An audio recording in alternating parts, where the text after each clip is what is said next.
Welcome to the Sleep Archive. I'm glad you're here. Let your breathing slow.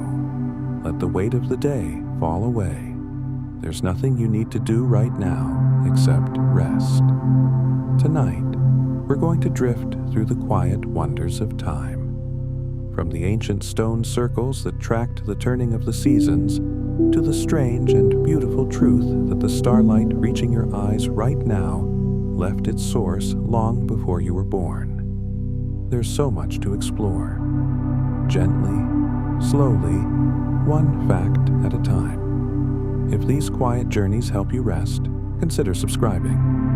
It helps others find their way here too, one quiet wonder at a time. Now, let's begin. Time is the most used noun in the English language. Of all the words we reach for, of all the ideas we circle back to again and again, at the one that appears most frequently in the written and spoken record of our lives is simply time. Not love, not home, not sky. Time. We talk about it, spend it, lose it, save it, wish we had more of it. And yet, for all that use, time remains one of the least understood things in the universe. Scientists have measured it to billionths of a second. Philosophers have debated its nature for thousands of years. And still, in the quietest moments, like this one, it softens into something almost impossible to define. Just the gentle passing of now into then. That is enough. The ancient Egyptians were among the first to divide the day into recognizable hours. They split both day and night into 12 equal parts, though their hours were not the fixed 60-minute units we know today. In summer, daytime hours were longer. In winter, they shrank. The length of an hour shifted with the seasons, breathing in and out like something alive. There is something quietly wise about that. The Egyptians did not impose a rigid structure on time. They allowed it to expand when the sun lingered, and contract when the light withdrew early. Hours were not mechanical. They were natural, seasonal, tied to the turning world outside the window. Time, for them, was not something to be managed. It was something to be followed. The word clock comes from the Latin word clocca, meaning bell. For most of human history, clocks did not have faces. There were no hands, no dials, no numbers arranged around a circle. There was only sound. Church bells rang out across a village to announce the hours. And so the instrument that marked time was named not for anything visual, but for what it sounded like. A ringing, a resonance. The idea that time announces itself through sound is older than any clock face you have ever seen. And in a way, it still does. In alarm clocks, in chiming towers, in the soft notes that float from a church on a Sunday morning. Time still rings, still calls out, still makes itself heard. The second, the smallest standard unit of time we use in daily life, was originally defined by the turning of the Earth. 1 second was 1/86,400th of a mean solar day. Simple, natural, tied to the planet's slow rotation beneath your feet. But as measurement grew more precise, scientists discovered that the Earth's rotation was not perfectly consistent. It wobbled. It slowed imperceptibly. And so, in 1967, the second was redefined. Not by the motion of our planet, but by the vibration of atoms. Specifically, cesium atoms. 1 second is now officially 9,192,631,770 oscillations of a cesium-133 atom. The universe itself became the clock. And time became something almost unimaginably exact, held inside the hum of a single element, repeated nearly 10 billion times per breath. The hourglass, that most familiar and beautiful of timekeeping objects, was not invented in antiquity, as many assume. The earliest clear references to hourglasses appear in medieval Europe, around the 14th century. Before that, time was measured by water and shadow, fire and stone. The hourglass arrived relatively late, and when it did, it became a symbol so resonant that it still appears on our phones today. That little animated shape spinning while something loads. Sand trickling from one chamber into the other. The image of time running out. Or, depending on how you hold it, time beginning again. Turn it over, and the whole process starts fresh. There is something comforting in that. Time refillable. Time always capable of beginning again. Stonehenge, the ancient ring of standing stones on the Salisbury Plain in England, was among other things a kind of calendar.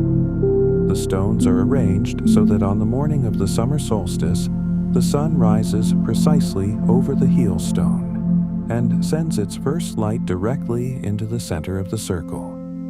Whoever built Stonehenge, over thousands of years of gradual construction beginning around 3000 BCE, understood the sky deeply. They watched. They remembered. They built permanence into the turning of seasons.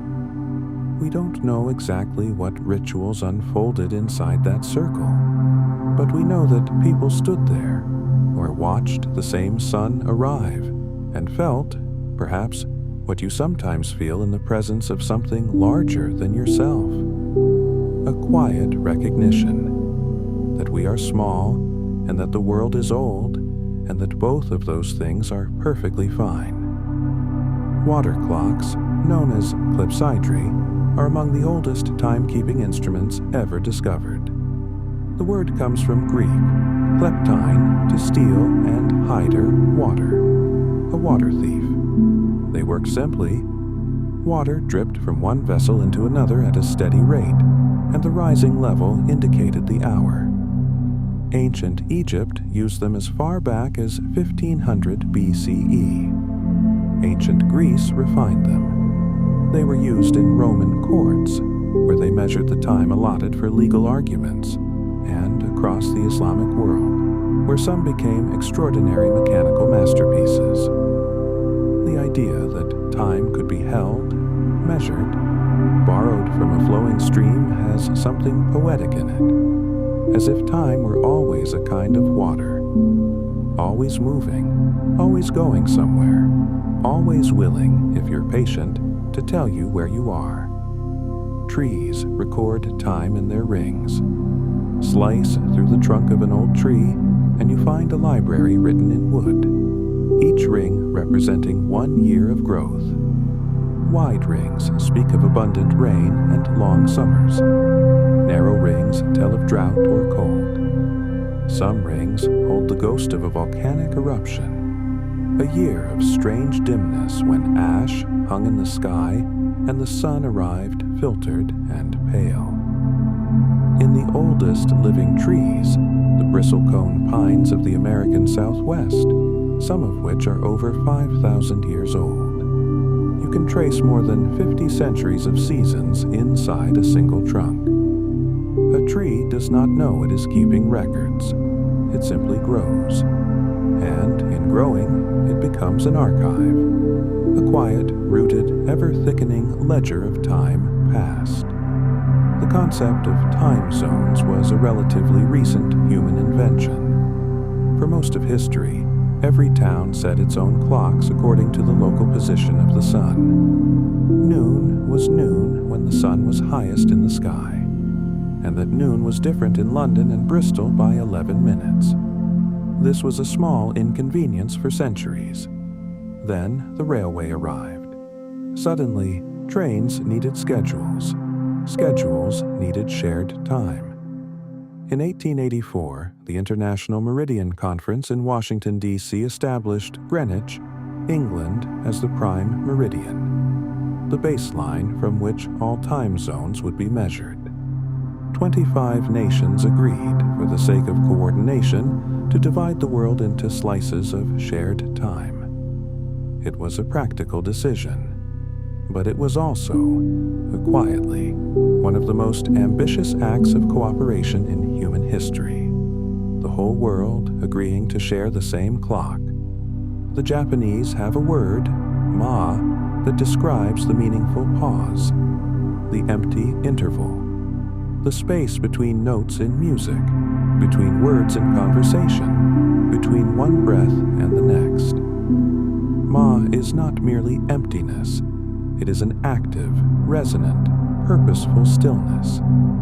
It suggests that time is not only what happens, but also what doesn't.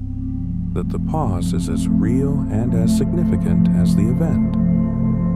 Western thinking has often treated time as a river to be filled, every moment counted and accounted for.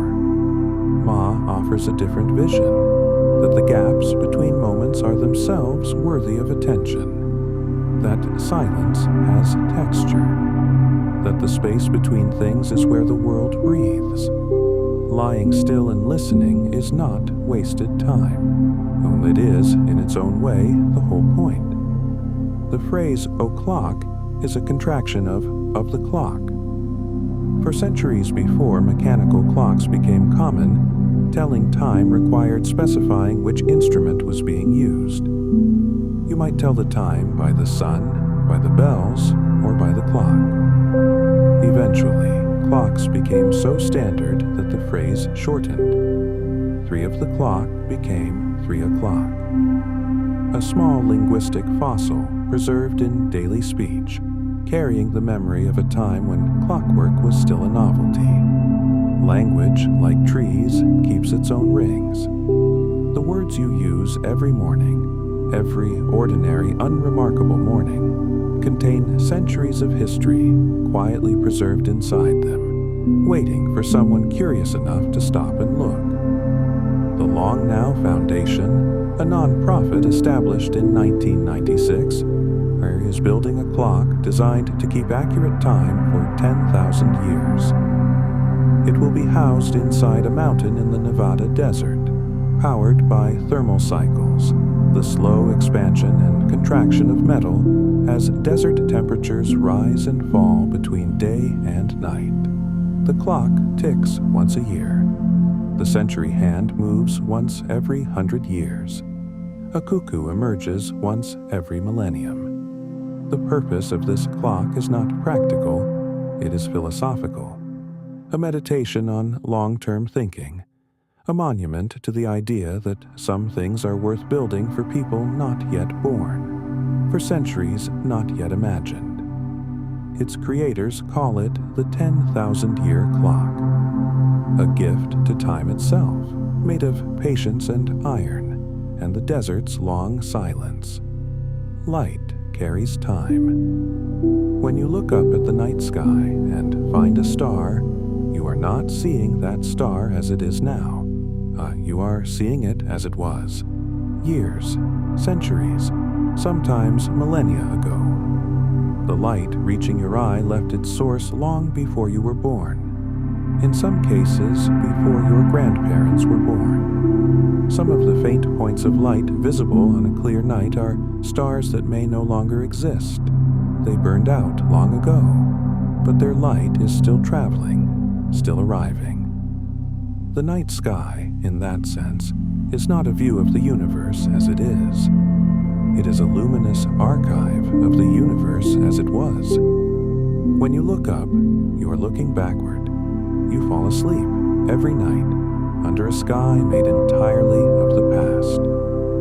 The brain does not experience time uniformly. We have all felt it, the way a happy afternoon passes in what seems like minutes, while a difficult hour stretches into something vast. Psychologists call this time dilation and time contraction, and the mechanisms are still not fully understood. What we know is that time perception is deeply tied to attention. When we are absorbed in something pleasurable, we are not monitoring the clock, and so time seems to shrink. When we are uncomfortable, we track every moment, and so it expands. The present moment is always the same length, but how it feels depends entirely on what we bring to it. This is why deep sleep can feel like seconds, and why rest, true rest, is a kind of mercy to time itself. A place where the clock stops feeling like a clock. Ancient peoples tracked time not only by the sun, but by the moon. The lunar calendar, measuring time by the cycle of the moon, is one of the oldest forms of calendrical thinking we know of. A full lunar cycle takes approximately 29.5 days. 12 of those cycles make a lunar year of about 354 days, roughly 11 days shorter than the solar year. Cultures across the world used the moon as their primary timekeeper. The Hebrew calendar, the Islamic calendar, the traditional Chinese calendar, and countless indigenous systems all carried its rhythm. The moon rises and falls in a reliable, beautiful pattern. It is no wonder that long before mathematics or astronomy, human beings looked up and said, "There. That is how we will count the days. That steady light, that patient turning, that is enough." The word noon once meant the 9th hour, not the 12th. In the early medieval church, the day was structured around prayer, and the 9th canonical hour, nona hora in Latin, fell at what we would now call 3 in the afternoon. Over time, as the hour for the midday meal crept earlier and earlier, noon migrated from the 9th hour to the 6th. By the 14th century, it had settled at midday, where it has remained ever since. But the word still carries its original meaning inside it, like a stone from another shore turned up in a familiar garden. Noon, the 9th. A small, quiet reminder that nothing is quite as fixed as it seems, not even the time at the center of the day. Things shift, things settle into new positions, and then we forget they were ever elsewhere. Circadian rhythms are the body's internal clocks, roughly 24-hour cycles that regulate sleep, wakefulness, appetite, and temperature, along with dozens of other biological processes. Nearly every living organism on Earth has them. Plants, animals, fungi, even single-celled bacteria. They evolved over billions of years in response to the daily rotation of our planet. The reliable, repeating cycle of light and dark. Inside your cells right now, a network of proteins is rising and falling in carefully timed waves. Feedback loops as elegant as anything humanity has ever engineered. You don't have to think about these rhythms.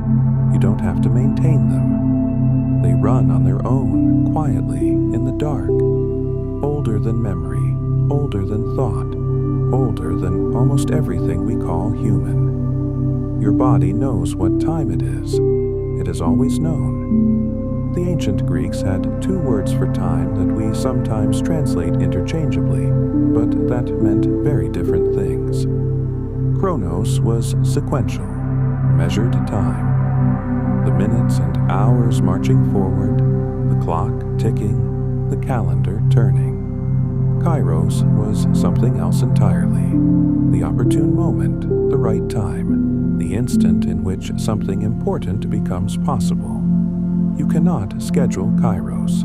You can only be present for it. The Greeks understood that time has texture, that some moments are merely duration and others are meaning, that the difference between a life felt well lived and one merely endured might have less to do with how many years it contains, and more to do with how many kairos moments it holds. The Greeks gave us 2 clocks. Only one of them measures what matters. Bees are remarkable timekeepers. Honeybees can be trained to appear at a feeding station at the same time every day, and they arrive with extraordinary accuracy. sometimes within minutes of their appointed hour. They navigate not just by the position of the sun, but by where the sun is expected to be, calculating somehow where it will appear at a time they have not yet experienced. The mechanism behind this involves the bee's circadian clock and a form of solar navigation we are still working to understand fully. Inside the hive, the colony thrums with coordinated activity. Every bee knows at some level what time it is. There's a quiet marvel in that, in the fact that a creature the size of a thumbnail is carrying something as vast and abstract as the measurement of hours. The oldest known sundial was found in the Valley of the Kings in Egypt, dating to roughly 1500 BCE. It is a simple object, a flat stone with a crossbar designed to cast a shadow across a series of marks. But it is also a profound one, a small circle of scratched lines representing one of humanity's earliest attempts at systematic, repeatable measurement of the hours. Before the sundial, there was approximation, the intuition of an experienced eye, the felt sense of midday. The sundial introduced precision. It said, "This is what the third hour looks like, and this is what it will look like tomorrow and the day after that." It offered the quiet comfort of regularity, of days behaving as days should, of time being something you could hold still long enough to read. In October of 1582, 10 days were removed from the calendar. Pope Gregory XIII introduced the Gregorian calendar to correct an error that had accumulated over 16 centuries in the Julian calendar. And the problem was small but persistent.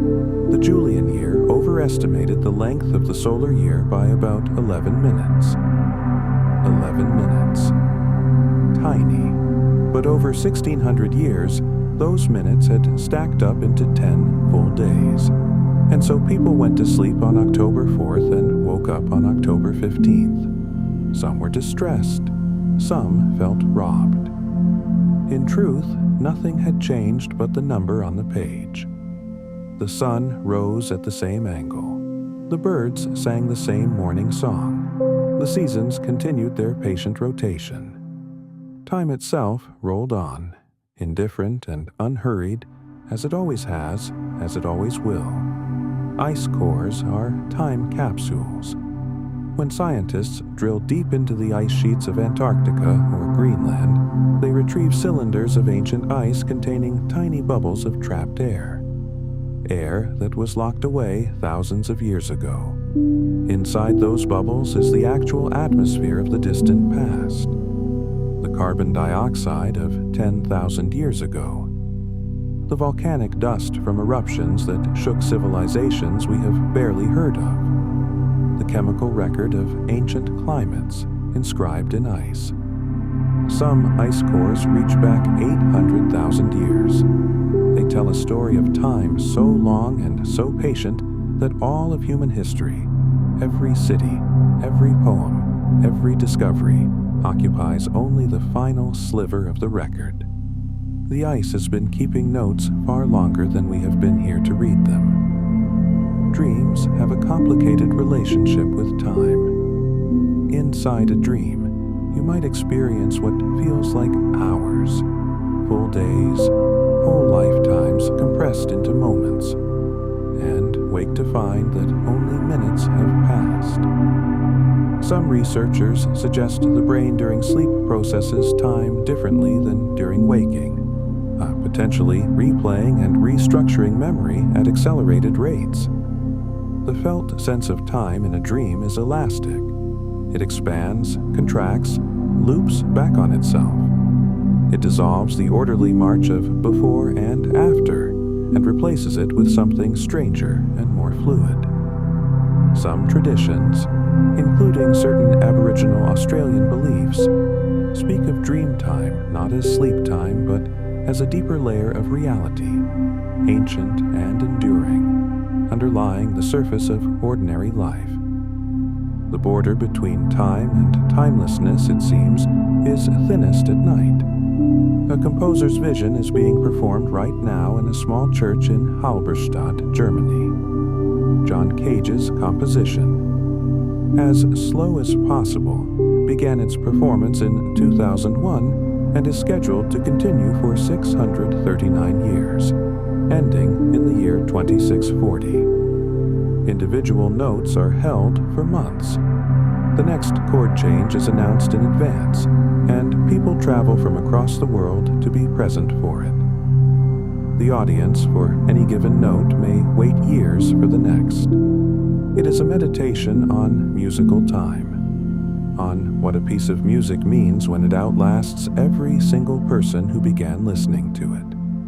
It will be heard by generations not yet born, in a world none of us will see. It is, in its own strange and patient way, a lullaby built for centuries. Rivers shape land over immense stretches of time. The Colorado River, which carved the Grand Canyon, has been at work for an estimated 5 to 6 million years. The result is a mile-deep wound in the earth, exposing layer upon layer of geological time. The oldest rocks at the canyon's base are roughly 2 billion years old. 2 billion years. Standing at the rim and looking down is not only a geographical experience, it is a temporal one. Each band of color is another chapter, another age, another world that existed and passed before we arrived to stand here, looking down, trying to understand. The canyon does not hurry. It does not announce itself. It simply holds its time and lets you look, and that is a kind of generosity that has no name. The tides are timekeepers. The rhythmic rise and fall of ocean water, driven by the gravitational pull of the moon, is one of the most reliable cycles on Earth. Tides have been used to predict navigation, coordinate fishing, and mark the rhythm of coastal life for thousands of years. Some of the earliest tidal prediction tables were produced in 8th century China. In medieval England, the tide times at London Bridge were memorized by merchants and fishermen who had no other clock to consult. The ocean has its own deep, patient rhythm. It does not run on cesium atoms. It runs on the orbit of the moon, the same moon that has been circling this planet for over 4 billion years, steadily, faithfully, pulling the water in and letting it go, pulling it in and letting it go. Albert Einstein proposed something that was almost impossible to believe. Time is not constant. It does not tick at the same rate everywhere. Time passes faster at higher altitudes, farther from a gravitational mass, and slower closer to heavy objects. This is not a metaphor. It is measurably, physically true. The GPS satellites orbiting Earth are moving fast and riding high in the sky, and because of these differences, their onboard clocks run slightly faster relative to clocks on the ground. Engineers must correct for this every single day, or navigation errors would compound. The universe is not built on a single universal clock. It is built on countless local ones, each ticking at its own rate, shaped by mass and motion and the deep, strange geometry of space itself. Time is not a river. It is a landscape, and it is not flat. The Mayan long count calendar was one of the most sophisticated timekeeping systems ever devised. The Maya tracked multiple overlapping cycles of time simultaneously. A 260-day ceremonial calendar, a 365-day solar calendar, and the long count, which measured time in cycles of roughly 5,125 years. Dates were recorded not as simple numbers, but as an interlocking wheel, one cycle inside another. The long count famously completed a major cycle in December 2012, a date that some in the modern era interpreted as a prophecy of ending. To the Maya, it was simply the completion of one great turning and the beginning of the next. Like a new year, scaled to millennia. The calendar did not predict an ending. It described a wheel, and wheels, by their nature, keep turning. The specious present is a term from psychology and philosophy describing the duration of what we experience as now. William James, the 19th century psychologist, suggested that the felt sense of the immediate present lasts somewhere between a few seconds and at most a minute or two. Beyond that, experience shifts into memory. Before it, only anticipation.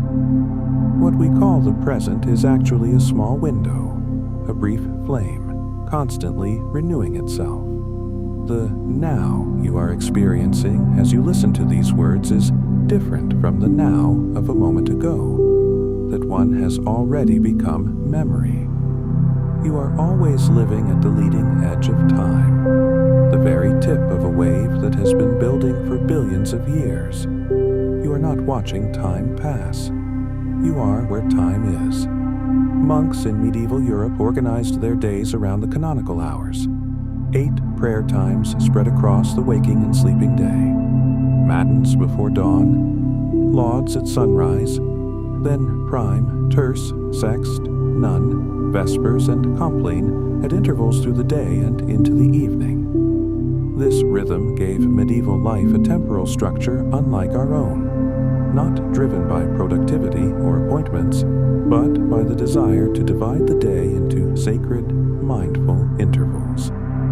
Many monasteries had no clocks for centuries. One monk was tasked with watching the stars or the candle, listening for the moment to ring the bell. Time was not managed. It was inhabited, listened for, lived from the inside out, in a slow and deliberate rhythm that the rest of the world has mostly forgotten. The concept of geological time, sometimes called deep time, describes the vast stretches of Earth's history that precede human existence. The Earth is approximately 4.5 billion years old. If you compressed that entire span into a single calendar year, modern humans would appear only in the final few minutes of December 31st. Writing all of recorded history would occupy about 10 seconds. Every civilization, every invention, every story ever told, 10 seconds at the end of a year. Deep time does not diminish human experience.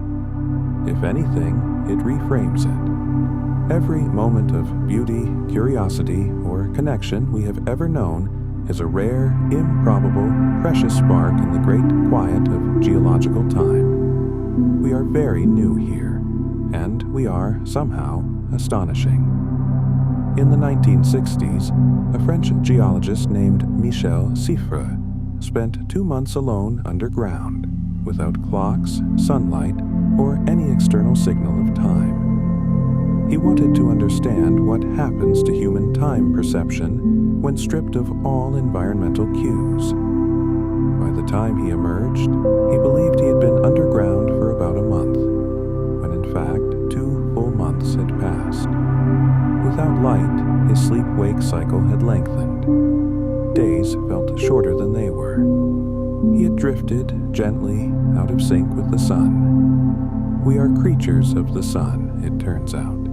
When we lose its light, we drift, slowly, quietly, like a boat that has slipped its mooring and begun to move on currents it cannot see. We need the light not only to see, but to know when we are.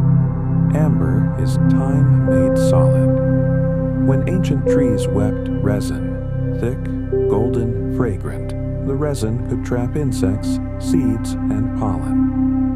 Over millions of years, the resin hardened and transformed, becoming amber. And inside, the trapped objects remained, perfectly preserved, frozen in the exact moment of their entombment. Insects have been found in amber dating back 100 million years. Their wings still translucent, their posture unchanged from the moment the golden tide rose around them. Scientists can extract genetic material from some ancient specimens, reading the biology of creatures that vanished before our species existed. Amber is a window, a small, luminous archive of moments the world forgot, but the earth, in its patient way, preserved. Some things are worth keeping. Time seems to know this. The Inca had a timekeeping system built into the landscape itself. Around their capital city of Cusco, towers, known as sucancas, were positioned along the horizon at precisely calculated intervals. Each tower marked the position of the sunrise or sunset on a specific date of the year. By watching where on the horizon the sun appeared each morning, Inca astronomers could track the seasons with precision. Certain alignments indicated the time for planting, others the time for harvest or ceremony.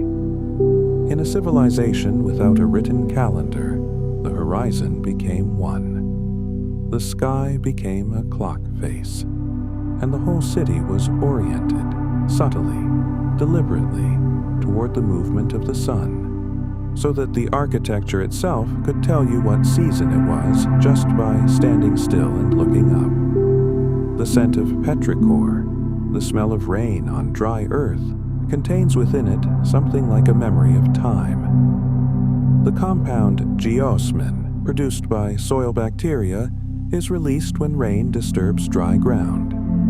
Humans can detect it at extraordinarily low concentrations. Some researchers believe because our ancient ancestors needed to find water.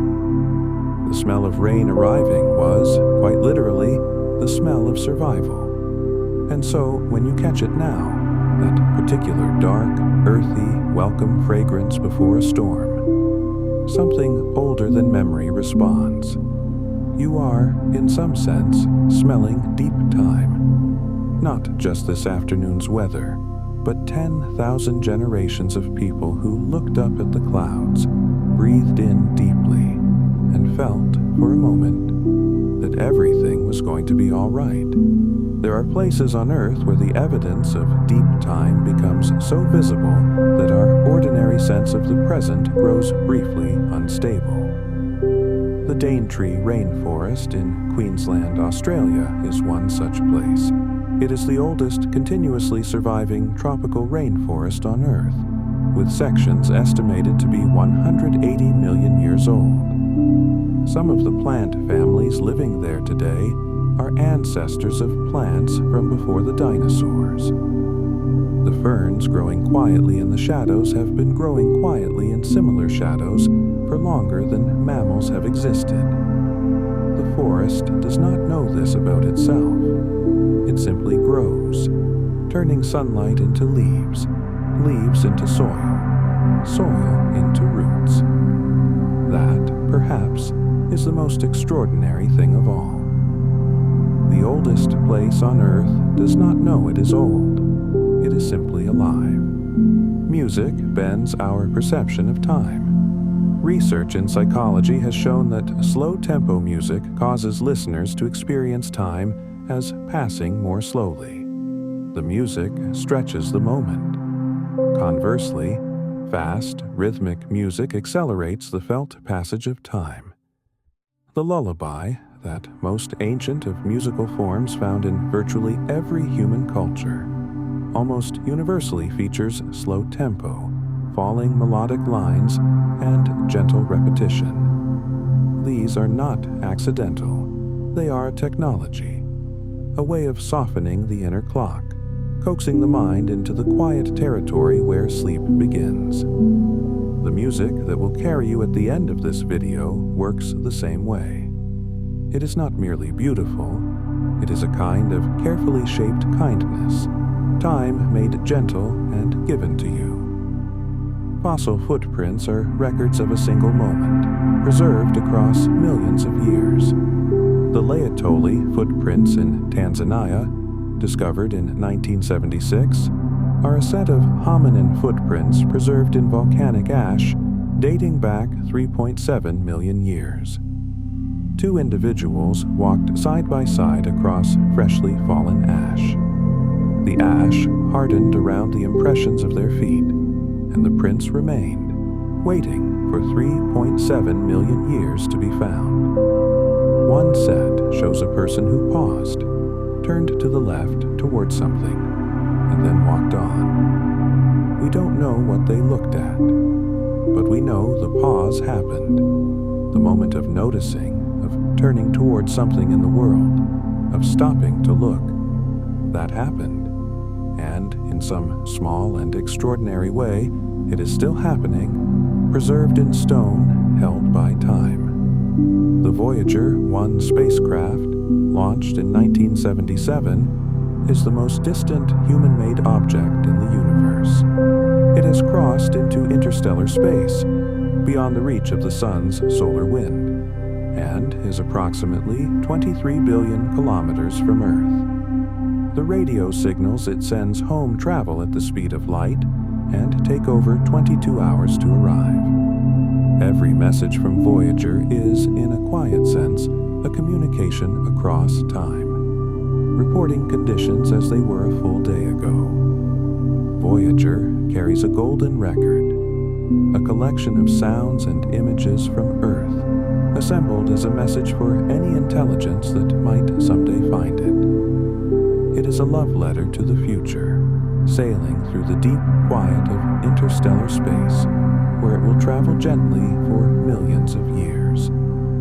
A small golden thing, carrying everything we wanted someone to know. The scent of old books has a name in chemistry: toluene, ethylbenzene, and vanillin, compounds produced as the paper and binding slowly break down over decades. Librarians sometimes call it bibliosmia, the smell of books. But it is also, in a precise way, the smell of time, of paper that is quietly, imperceptibly returning to the air it came from. An old library is full of this slow chemistry. Every book on its shelf is a small, patient process of transformation. Language becoming matter, matter becoming fragrance, knowledge becoming scent. To breathe in the smell of old books is to breathe in the passage of decades. It is time becoming sensory, asking you to notice it has been there all along. Honey does not expire. Pots of honey have been found in Egyptian tombs dating back 3,000 years, crystallized but still edible. Honey's durability comes from its chemistry: extremely low moisture content, naturally occurring hydrogen peroxide, and an acidic pH hostile to bacteria. Bees produce honey in summer and store it to survive winter. They are, in a sense, preserving time. Bottling summer, sealing warmth inside wax and sweetness. Every jar of honey is a small act of temporal magic, the nectar of flowers that have long since wilted, transformed and preserved and carried forward intact. To eat honey is, in a tiny and improbable way, to taste the past. A summer that ended perhaps a year ago, or in some tombs 3,000 years ago, arriving, still sweet, on your tongue. There's a concept in astronomy called the observable universe, the sphere of space from which light has had time to reach us since the beginning of the universe, approximately 13.8 billion years ago. The observable universe has a radius of roughly 46 billion light years. This is because space has been expanding since the beginning. The edges have stretched outward even as the light traveled inward. Beyond the observable universe, there may be vast regions of space and time we will never see. Not because they don't exist, but because their light has not had time to arrive. Time, in this sense, is the boundary of the knowable world. Everything we can ever see, everything we can ever know about the cosmos is defined by how far time has let light travel.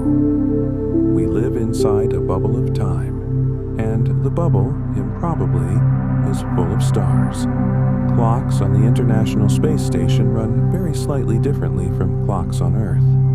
The ISS moves at approximately 28,000 kilometers per hour. And at that speed, according to Einstein, time ticks slightly slower for the astronauts aboard. At the same time, the ISS rides high above Earth's gravitational field, which means time ticks slightly faster there. These two effects partially cancel, but not entirely. Over a 6-month mission, an astronaut returns having aged a tiny fraction of a second less than their counterpart on the ground. It is not enough to notice in daily life, but it is real. Every human being who has lived aboard the space station has, in the most literal sense, borrowed a sliver of time from the universe and paid it back in microseconds. A small debt, a beautiful one. The art of kintsugi, the Japanese practice of repairing broken pottery with gold, is sometimes described as a philosophy of time. When a ceramic object breaks, kintsugi does not disguise the crack, it honors it. The golden seams become visible, even prominent. The object records its history. It shows what happened to it. In this tradition, the break is not a flaw to be hidden, but a moment to be honored, evidence of a life lived, of use and accident and repair. The repaired object is often considered more beautiful than the unbroken one, because it contains more time, more story, more passage. It is a way of saying the marks that time leaves on things are not damage. They are memory made visible, and memory held carefully is its own kind of gold. Paper preserves time in a way that no digital medium has yet fully replicated. The oldest surviving paper documents are over 2,000 years old.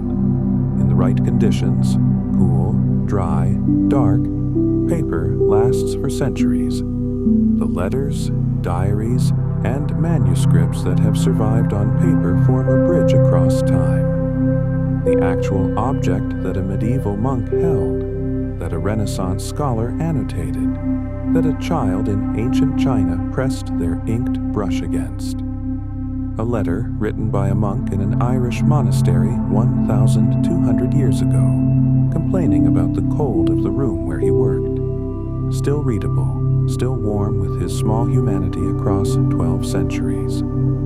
He was cold, he noted it, and we can read his note. Time does not always feel like distance. Sometimes 1,000 years is just a sentence. In the oldest parts of some ancient cities, in the foundations beneath foundations, in the layers archaeologists call the tell, the physical strata of time become visible as floors, as hearth ash, as broken pottery rearranged by centuries. To excavate a tell is to read time in earth, each centimeter of depth another generation, another household, another ordinary life that ended and was slowly covered. The people who lived at the bottom of those layers are mostly unnamed.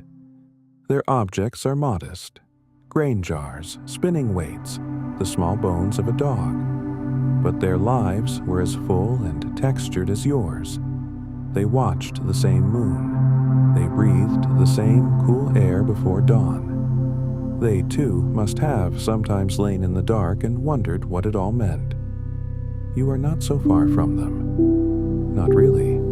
The act of writing a letter to your future self, to be opened months or years from now, is a quiet way of stretching time with intention.